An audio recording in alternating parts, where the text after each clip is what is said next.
How to fix Google/YouTube not working while connected to PandaVPN. Here are some tips that would help fix Google/YouTube not working while connected to PandaVPN. It may be caused by several factors.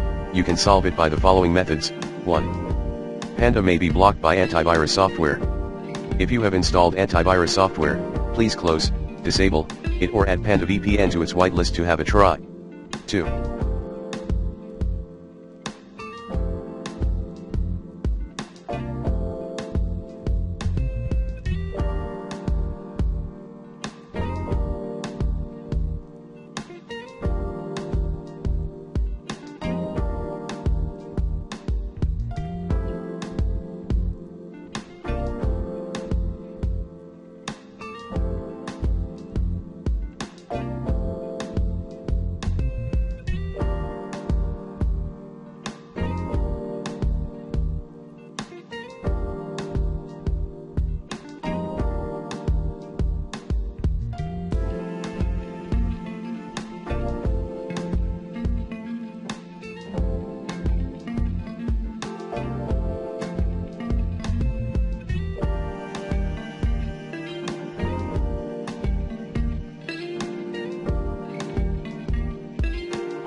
Please close other proxy software or browser plugin.